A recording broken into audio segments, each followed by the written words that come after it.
Je remercie votre pasteur de l'invitation. Donc, comme l'a dit notre frère Mac, oui, c'est vrai qu'avec mon épouse, on a servi quelques années sur le terrain missionnaire. On a servi nos missionnaires et puis on a été nous-mêmes sur le terrain. Pendant donc 12 ans, on a servi, basé au Sénégal et puis servant dans la Grande Afrique, l'Afrique noire, jusqu'au Mascareigne, donc jusqu'en océan Indien, servir plusieurs peuples. Et c'est le désir, c'est que l'Église, quelle qu'elle soit, chaque Église locale, puisse porter la vision missionnaire, et ce pour que des hommes et des femmes puissent être touchés au loin, peut-être vers lesquels on n'ira jamais, mais eux ont besoin d'entendre la bonne nouvelle de Jésus-Christ. Mais ce n'est pas mon propos ce soir, c'était simplement une petite parenthèse avec plaisir. Voilà, c'est formidable le Zoom parce que les voyages ne durent pas trop longtemps. Marseille-Grasse a été assez rapide. Voilà, sans mettre la veste, en plus, c'est formidable. Et merci de me recevoir chez vous et dans la communion fraternelle de l'Assemblée que j'ai pu visiter il y a bien des années en arrière. Je faisais un remplacement quand votre pasteur à l'époque, c'était le pasteur Frédéric Moreau. Et j'étais venu faire, je crois, 3 semaines avec ma petite famille, apporter la parole en même temps et profiter de la communion fraternelle. Des bons souvenirs. C'était en 92. Ah, il y a bientôt 30 ans. Voilà, là aussi on prend un peu d'âge. Voilà, merci pour votre invitation et je veux avant toute chose, indépendamment de tout ce que je viens de partager, la raison même de notre réunion, c'est la parole de Dieu, c'est la gloire du Seigneur, c'est l'œuvre de Jésus-Christ qui a tout accompli pour que nous découvrions notre Sauveur et Seigneur dans toute sa splendeur dans notre vie. Alors, on va l'ouvrir sans tarder, si vous permettez. On va l'ouvrir et je proposais de l'ouvrir dans l'Ancienne Alliance, non pas pour parler de vieillerie, non pas pour dire oui, ça c'est les temps anciens, mais pour montrer que, quelles que soient les époques, les moments, les situations, voici qu'il n'y a rien de nouveau sous le soleil. Et aujourd'hui encore, actuellement, en ce 16 février, eh bien, ce que ces frères et sœurs, ces hommes, ces femmes de Dieu de l'époque ont pu vivre, nous sommes amenés aussi à le vivre, dans un sens, avec parfois la tête dans les épaules, et écrasé par les soucis de la vie, les épreuves, le quotidien, et en même temps dans l'autre sens, en levant les yeux vers notre Sauveur, en disant Seigneur, quand bien même je passerai par la vallée de l'ombre de la mort même, je ne crains aucun mal. On connaît tous ce psaume, il est tellement simple qu'on pourrait presque le négliger, mais il a valeur de parole de Dieu, et nous la recevons comme telle.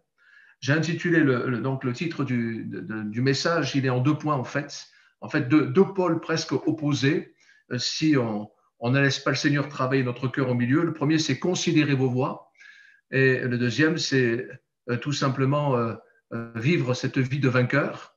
Alors, il y a tout un cheminement. Il n'est pas si long que ça, ce cheminement. Il passe par une porte, c'est la porte de notre Sauveur et Seigneur Jésus-Christ, c'est la porte des brebis.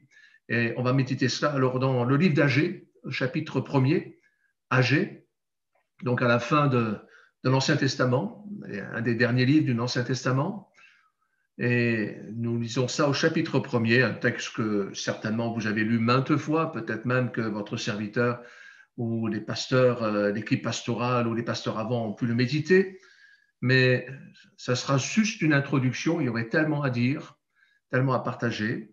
Voici ce que je lis et permettez qu'on va lire du verset 1er au verset 8, mais au lieu de le lire en un trait, on va le lire comme en méditant ligne par ligne, ça sera plus simple et plus facile.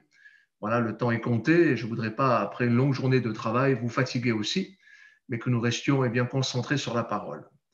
Voici ce que nous lisons la seconde année du roi Darius, le premier jour du 6e mois. La parole de l'Éternel fut adressée par Agée, le prophète, à Zorobabel, fils de Shealtiel, gouverneur de Juda, et à Josué, fils de Jotsadak, le souverain sacrificateur, en ces mots. Et je m'arrête là. Pourquoi est-il fait mention de tous ces détails dans la parole de Dieu? Parfois, on lit des choses et on ne se pose pas la question. Tiens, ça fait partie de la déco. La déco, c'est l'arrière-plan, c'est le script du film. Et là, bien, la parole de Dieu, oui, elle nous écrit cela, mais on ne va pas en tirer leçon. Alors, bien sûr, on n'a pas le temps ce soir de méditer en profondeur ces quelques dires, mais pour autant, je relève quelques points. Certains points, on les trouve directement dans ce qu'on vient de lire, d'autres, on va les trouver dans des livres historiques, dans des recherches archéologiques, dans des études d'anthropologie. Alors, je fais très rapidement, bien sûr. Là, on s'aperçoit qu'il y a une date. La date est précise. La date est précise et ce qui va se passer va faire basculer la destinée du peuple d'Israël, qui revient de 70 ans de déportation. Ils ont été déportés, et une déportation pas des moindres. Et puis, si on lit de certains livres historiques, on s'aperçoit que à peu près 50 000 personnes sont revenues. Elles sont revenues pour rebâtir. Elles sont revenues pour rebâtir dans cette province qui n'était plus qu'une province d'un grand empire. Et l'empereur a accepté bien qu'ils aillent rebâtir. Il y a eu Esdras en l'occurrence, puis on sait très bien qu'après il y a eu Néhémie. Mais voici, eh bien, il y a eu la persécution des Samaritains. Les Samaritains de l'époque, c'était en fait des ethnies déplacées qui n'étaient pas de la Judée à l'époque et qui ont été déplacées comme les Hébreux eux-mêmes ont été déplacés tout simplement à Babylone, puis un peu plus loin au niveau des Mèdes et des Perses. Ils ont été déplacés à Suse et quelque part, eh bien, c'était une manière de couper l'histoire de ces peuples, de les déraciner, de leur enlever la force de leur identité. Et voici que les 50 000 personnes sont revenues. Elles se sont mises au travail pour rebâtir. Elles sont venues avec cette motivation, avec presque le passeport et l'acceptation de l'empereur de l'époque. Mais sur place, ils ont rencontré, ces 50 000 personnes, la persécution des Samaritains. Et si on lit d'autres textes, on s'apercevra que 16 ans se sont écoulés. Et quand on arrive à ce texte d'Agé, 16 ans se sont écoulés. Et entre-temps, eh bien, les 50 000 personnes se sont installées. C'est légitime, c'est normal. Elles n'ont pas voulu vivre sous des tentes, elles se sont installées dans des maisons en dur, quelque part même dans des maisons lambrissées. Elles ont trouvé eh bien, une façon de vivre et de survivre, mieux encore, de vivre heureux et de fonder un foyer, de rebâtir.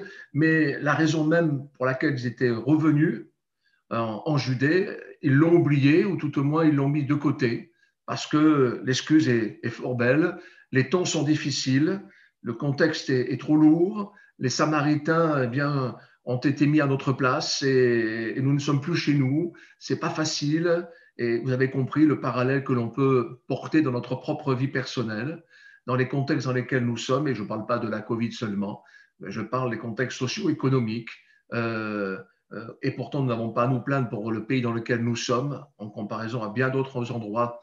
Mais pour autant, bien des hommes, bien des femmes vivent le quotidien, alors on s'en arrange. On s'en arrange du quotidien et quelque part, on fait notre nid. C'est légitime, ce n'est pas un péché, ce n'est pas un mal, c'est légitime. On a tous le droit de faire notre nid, de s'installer, de trouver nos repères, autant pour nous que pour les nôtres, pour nos propres enfants, pour tous ceux que nous aimons.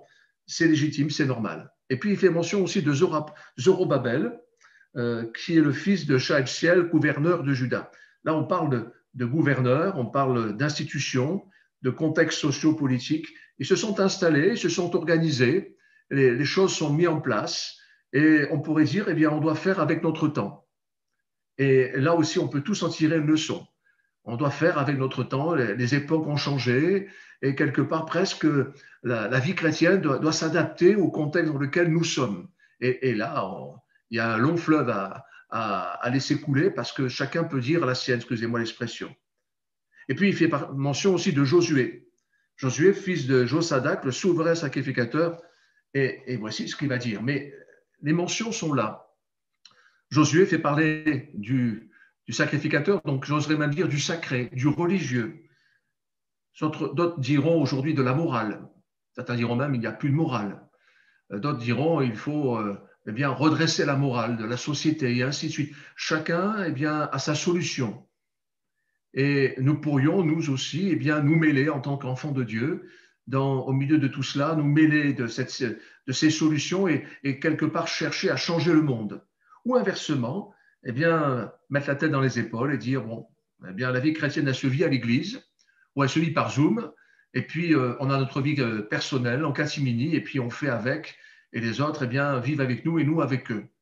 C'est vrai que Jésus ne nous a pas ôté de ce monde, mais il nous a donné un esprit, Et j'oserais même dire qu'il l'a donné à Daniel, ce Daniel qui était, lui, quelques années auparavant, en déportation, un esprit supérieur, non pas pour être supérieur aux autres, mais supérieur devant les puissances ténébreuses, devant la vindicte de l'athéisme aujourd'hui, devant bien les moqueries, les railleries quand on parle de l'amour du Seigneur.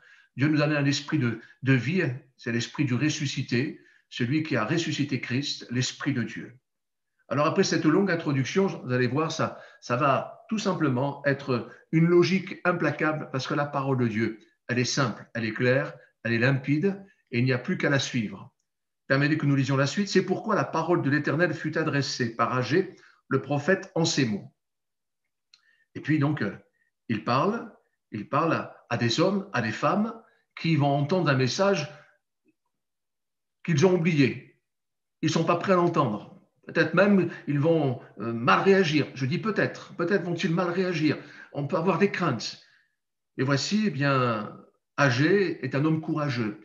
Et je veux croire que Dieu veut que les hommes et les femmes que nous sommes, les frères et sœurs que nous sommes, que cela fasse quelques jours, quelques semaines, quelques années, quelques décennies que nous connaissons le Seigneur, quand bien peut-être nous avons été blessés sur le chemin de la vie chrétienne, Dieu attend de nous que nous soyons courageux. C'est ce qu'il demande à ce Josué qui a fait 40 ans de stage avec Moïse. Et 40 ans de stage, ce n'est pas des moindres. Il a combattu même jusqu'au sang devant les Amalécites. Et à plus de 80 ans, il entend le Seigneur lui dire « Prends courage ». Vous avez entendu, c'est pas, ne te base pas sur tes acquis. Ne dis pas « J'en ai vu, pasteur, j'en ai vu. Je sais, je suis passé par tel domaine et puis Dieu m'a guéri, Dieu m'a délivré, Dieu m'a secouru. » Et je crois qu'on a tous de très, très belles histoires à raconter. Et elles sont vraies. Et ce qui compte, c'est aujourd'hui. L'évangile se vit au présent. Ce n'est pas l'historique, c'est maintenant. L'évangile, c'est au présent. Dieu se présente à nous en disant « Je suis ». Et il veut que nous-mêmes des « Je suis ». Et Agé n'a pas dit « Seigneur, c'est pas possible. Non, c'est pas si les 50 000 personnes n'ont pas réussi, c'est pas moi qui vais pouvoir changer quoi que ce soit. » Il a l'audace. Non pas la prétention, mais l'audace. L'audace de l'évangile. Et il va parler de la part de Dieu. Voici, on va plus loin. Est-ce le temps pour vous d'habiter vos demeures lambrissées? La première fois que j'ai lu ce texte, j'étais bien jeune dans la foi et jeune en âge, j'ai dit, le Seigneur est contre le lambris. J'ai été étonné. J'ai dit, alors comme je vois vos maisons, j'ai dit, il y a quelques belles boiseries. J'ai dit, ne vous sentez pas jugé. Hein, ce n'est pas du tout la pensée. Hein. Bien sûr que non. Non, le lambris de l'époque, ce n'était pas le lambris en sapin simple que nous pouvons avoir dans nos maisons et parfois même pour cacher quelque humidité derrière, façon de parler. Hein. Ce lambris-là, c'était du cèdre du Liban. C'était du bois de très, très grande valeur.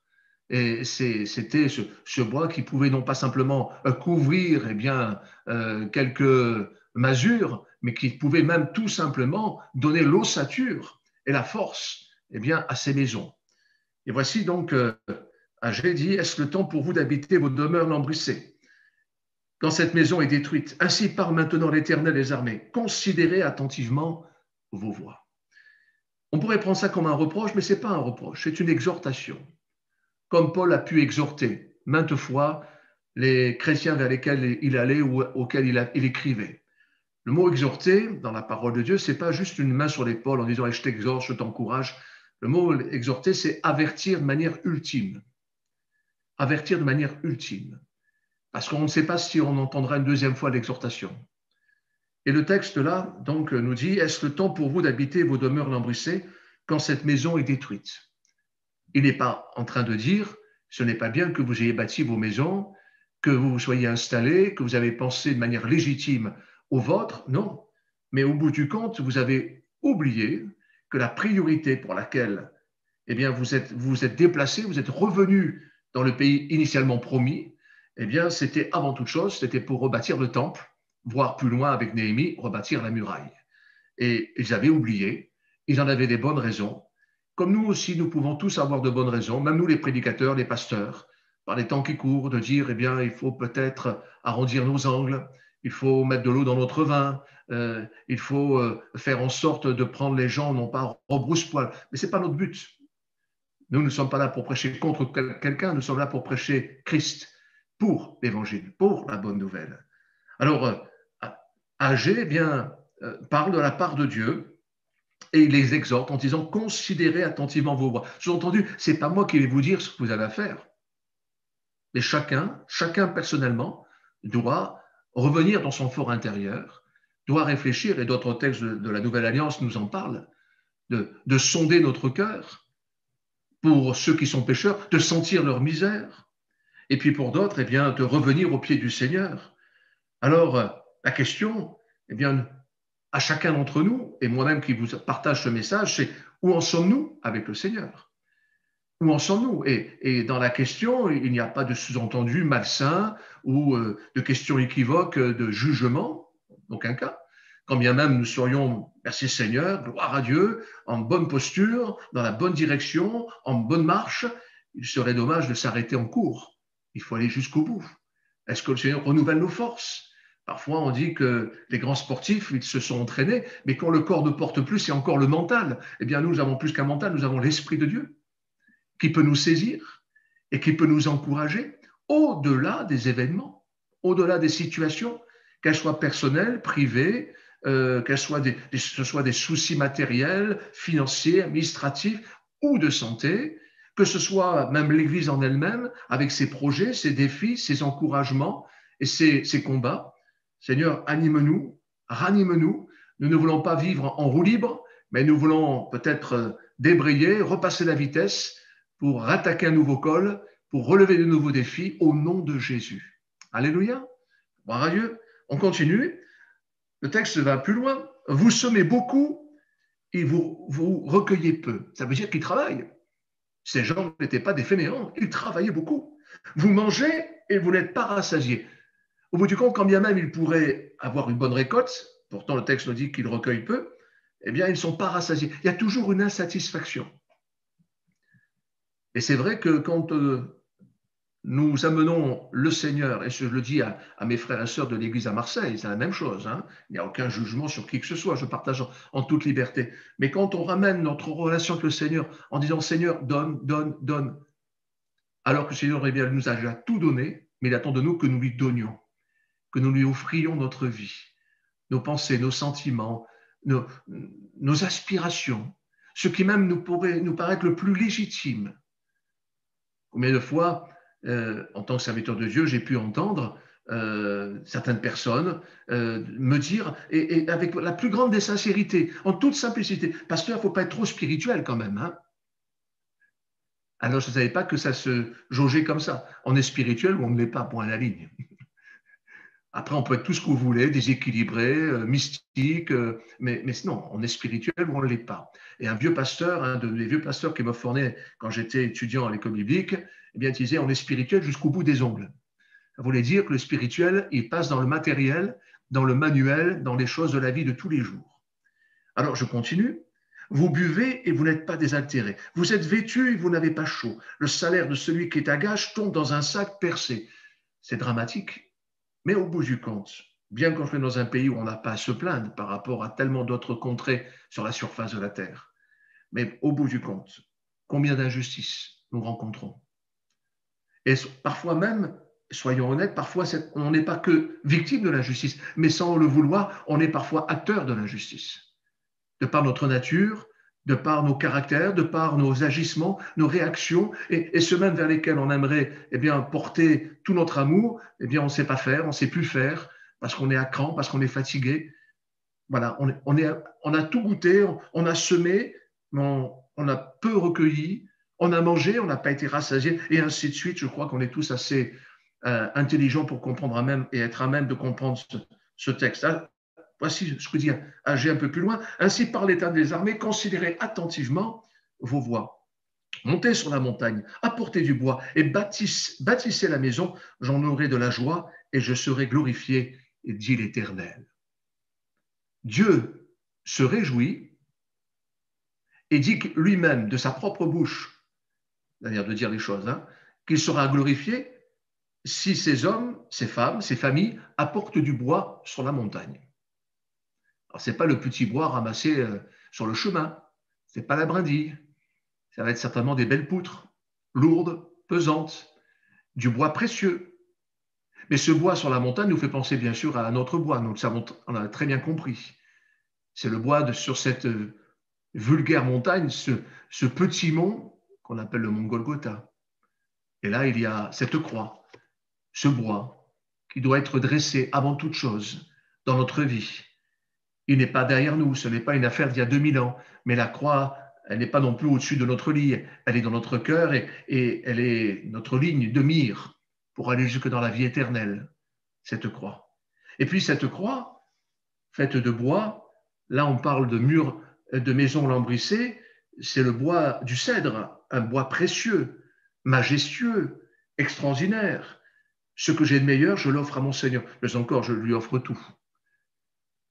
Et je lui offre tout ce qui me coûte, parce que ce bois coûtait fort cher. Et en fait, Dieu dit à ces hommes, je ne demande pas des ablutions, je ne demande pas bien des prières matin, midi et soir et toute la nuit. Je demande simplement d'être fidèle dans ce et pourquoi je vous ai appelé, je vous ai fait revenir. Revenez, considérez vos voies. Pourquoi le Seigneur nous a sauvés? Parce que nous le méritions? Loin s'en faut. Nous sentions mauvais, nous étions des fils de rébellion, nous étions de la paille, mais Dieu a fait de nous des pierres précieuses et nous sommes appelés chacun par notre nom. Il nous aime, il nous connaît dans les moindres détails. Nous ne sommes pas un numéro de sécu, nous sommes aimés de lui. Nous portons le nom de Jésus sur notre vie et sur notre front. Alléluia, dans notre témoignage. Nous sommes pour cela. Nous avons été sauvés pour sa gloire, pour le glorifier. Et il faut que la croix soit en nous, et il faut que la croix, ce qu'il y a de plus cher pour nous, notre propre bois de cèdre, eh bien, soit offert pour le Seigneur. Je ne dis pas qu'il faut vendre notre maison et qu'il faut partir dans la rue, prêcher l'évangile à qui veut l'entendre. Ça, c'est le mysticisme, c'est déséquilibré. On sera vite ramassé, on partira à l'asile. C'est pas ça le témoignage. On le sait tous fort bien.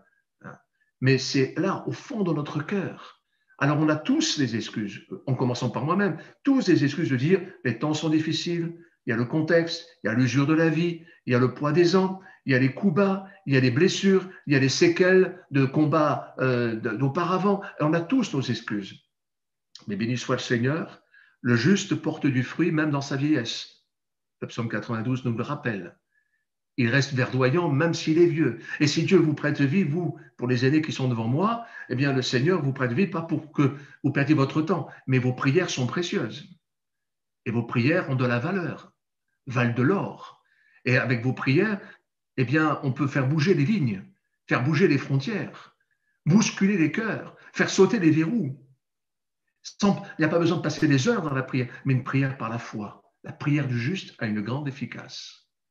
Alors, je lis, pour ne pas être trop long, toujours Agé, chapitre 1er, verset 12. Zorobabel, fils de Shealtiel, Josué, fils de Josadak, le souverain sacrificateur, et tout le reste du peuple entendirent la voix de l'Éternel leur Dieu et les paroles d'Agé, le prophète, selon la mission que lui avait donnée l'Éternel leur Dieu.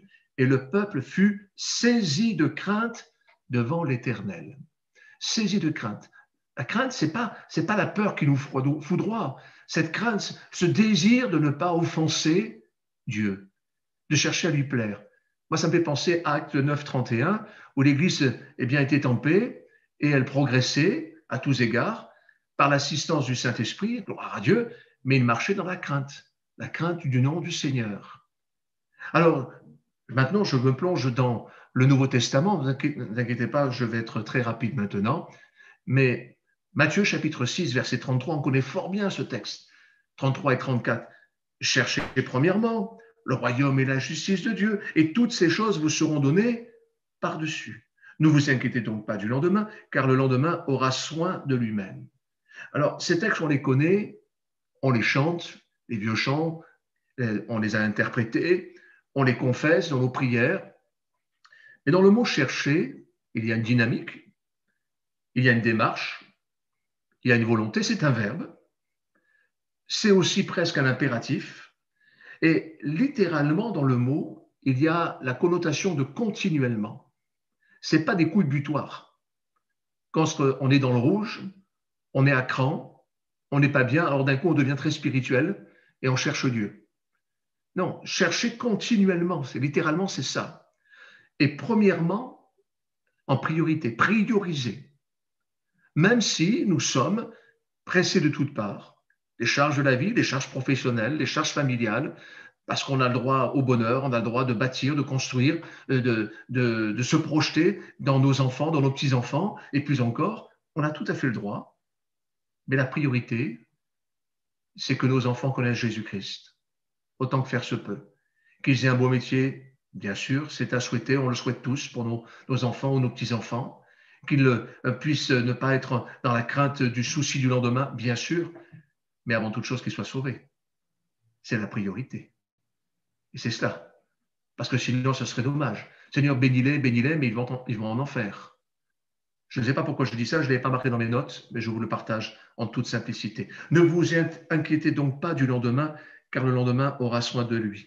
Écoutez, soyons honnêtes, on sait tous s'inquiéter, on s'inquiétera tous du lendemain. N'est-ce pas? On a toujours des coins de notre vie qui font on peut être inquiet, on peut être même stressé.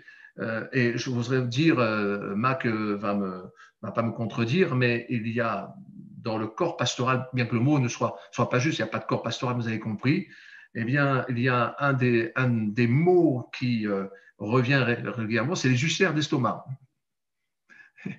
Parce qu'il y a du stress, parce qu'il y a un combat, parce que notre désir en tant que berger, c'est de conduire le troupeau. Et excusez-moi l'expression, hein, je ne choque personne, on ne gère pas un stock, on ne gère pas du matériel, on ne fait pas la compta de chiffres, mais on va avec nos frères et sœurs qui ont tous un caractère, une volonté des plus honorables, et tous avec peut-être des objectifs différents, et on a besoin de vivre la gloire du Seigneur. Et à partir de là, on peut tous être dans le stress, dans la crainte, dans la pression, et c'est là qu'il faut se rappeler qu'avant toute chose, notre priorité, c'est que la croix reste debout dans notre cœur. C'est que la parole de Dieu qui nous révèle cette croix, la parole de Dieu faite chair, Jésus-Christ, nous sanctifie. Et si je m'écarte de la parole de Dieu, je vais être unijambiste, parce que la deuxième jambe, c'est la vie de l'esprit. Et j'ai besoin de la parole et de l'esprit. Pourquoi je dis cela? Parce que je vous invite à lire Romains chapitre 8, c'est le chapitre de l'esprit. On ne va pas le lire en entier, mais juste en lire les quelques dernières lignes. On connaît tous dans Romains chapitre 8 des versets comme « Nous savons du reste que toute chose concourt au bien de ceux qui aiment Dieu ». Et là, on dit tous « Amen, Alléluia ». Hein? Et puis, si Dieu est pour nous, qui sera contre nous? Mais il ne faut jamais sortir des versets de leur contexte. Ces versets ont une valeur parce qu'ils ont un contexte. Et si je les sors du contexte, ils ne veulent rien dire. Parce que ce n'est pas un adage. Si Dieu est avec nous, qui sera contre nous? Mais pour qu'il soit avec nous, il faut qu'on soit avec lui. Et il faut que nous marchions dans ses plans. C'est le même texte que de Jean 15, 7. Si vous demeurez en moi et que mes paroles demeurent en vous, demandez tout ce que vous voudrez, et cela vous sera accordé. Mais si vous demeurez en moi et que mes paroles demeurent en vous. Alors, je reprends le texte de Romains 8 et je lis avec vous. Donc, ce verset 31. Que dirons-nous donc à l'égard de ces choses? Si Dieu est pour nous, qui sera contre nous? Lui qui n'a point épargné son propre Fils, mais qui l'a livré pour nous tous, comment ne nous donnera-t-il pas aussi toutes choses avec lui? Ça, c'est l'œuvre de la croix. Je ne peux pas douter du Seigneur. Il est avec moi et il nous dira, je suis avec vous tous les jours, jusqu'à la fin du monde. Si du moins vous allez par ce monde, chercher à porter cette bonne nouvelle. Ça, c'est la condition. Matthieu 28, 19. Alors, je continue. Qui accusera les élus de Dieu? C'est Dieu qui justifie. Qui les condamnera? Christ est mort, bien plus, il est ressuscité. Il est à la droite de Dieu et il intercède pour nous. Qui nous séparera de l'amour de Christ? Sera-ce la tribulation, ou l'angoisse, ou la persécution, ou la faim, ou la nudité, ou le péril, ou l'épée? Selon qu'il est écrit, c'est à cause de toi qu'on nous met à mort tout le jour, qu'on nous regarde comme des brebis destinées à la boucherie. C'était un peu ces 50 000 personnes qui sont revenues de déportation pour pouvoir reconstruire l'autel, reconstruire le tabernacle quelque part, et puis plus tard, Néhémie, reconstruire la muraille, et puis ils se sont éteints. Ils se sont cachés derrière leurs excuses. Et là, on s'aperçoit que des hommes et femmes de toute génération, de toute époque, et aujourd'hui, actuellement, des frères et sœurs vivent ces choses-là. La faim, l'angoisse, la nudité, la persécution, le péril, l'épée, parce que la parole de Dieu est actuelle. Et des frères et sœurs vivent ces choses-là. C'est une réalité. Et voici, verset 37, et je finis par ce qu'il y a de meilleur. Et dans toutes ces choses, nous sommes plus que vainqueurs. Alléluia, par celui qui nous a aimés. Par celui qui nous a aimés. Car j'ai l'assurance que ni la mort, ni la vie, ni les anges, ni les dominations, ni les choses présentes, ni les choses à venir, ni les puissances, ni la hauteur, ni la profondeur, ni aucune autre créature ne pourra nous séparer de l'amour de Dieu manifesté en Jésus-Christ, notre Seigneur. Et ça, c'est déjà tout un enseignement. Voilà ce que je voulais partager avec vous, bien-aimés. Que l'on soit dans l'Ancienne Alliance, que l'on soit aujourd'hui, grâce soit rendue à Dieu, dans la Nouvelle, le message est le même. Nous ne pouvons pas vivre la gloire du Seigneur par nos propres forces. Si on y va par nos propres forces, naturellement, on va s'éteindre. Naturellement, on va se cacher derrière les situations contextuelles, sociales ou la morale ambiante. Ça, c'est la force des hommes. Malgré toute la bonne volonté, malgré même l'union qui fait la force, 50 000 personnes, eh bien, elles se sont toutes éteintes. Il a fallu une parole de Dieu, une parole inspirée à travers un homme de Dieu pour qu'il puisse être ranimé et qu'il puisse bien relever le défi. Et l'Église, elle est celle qui porte l'Esprit de Dieu. L'Esprit de Dieu est au sein de l'Église. La colonne et l'appui de la vérité, c'est l'Église. L'Ecclésia, celle qui est mise à part. Et vous êtes l'Église du Seigneur. Le Seigneur veut se servir de vous. Gloire à Dieu. Et le Seigneur va faire de grandes choses, car c'est lui qui sauve. C'est lui qui relève. C'est lui qui guérit. C'est lui qui change les situations, quels que soient les contextes. Et nous le partagions alors que nous étions encore en pastoral dans ces dernières fois. Et notre frère Magui peut l'attester et peut nous rapporter que les pays où aujourd'hui il ne fait pas bon vivre d'être chrétien, tels qu'en Iran, ou en Irak, ou en Somalie, ou quand on est né de nouveau, parfois on est sûr de ne pas voir le soleil se coucher le soir. On sera égorgé avant. Eh bien, il est étonnant que c'est là où les églises ne font que se développer de plus en plus, malgré la persécution, car aucune persécution dans l'histoire du monde, de l'Église, eh bien, de l'Église dans le monde, eh bien, n'a éteint la flamme. Gloire à Dieu. Gloire à Dieu. La persécution, c'est la persécution. Elle est terrible. Des gens meurent, des gens souffrent, des gens vivent l'injustice. Et grâce soit rendue à Dieu, il nous a donné l'Esprit et sa parole pour que nous marchions en nouveauté de vie. Permettez que je puisse prier le Seigneur en toute simplicité. Je te prie, mon Dieu, pour ce petit partage tout simple.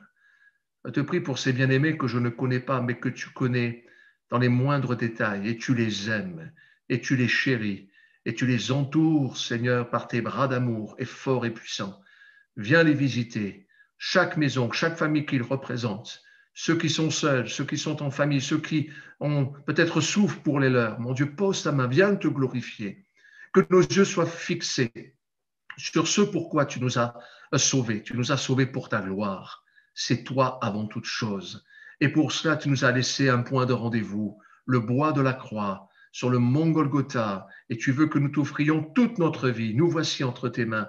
De par mes propres forces, j'en suis pas capable. Mais je veux croire que tu me prends. Et tu me prends comme je suis. Et tu nous transformes de progrès en progrès. Que ton nom soit béni. Dans le nom de Jésus. Amen. Amen.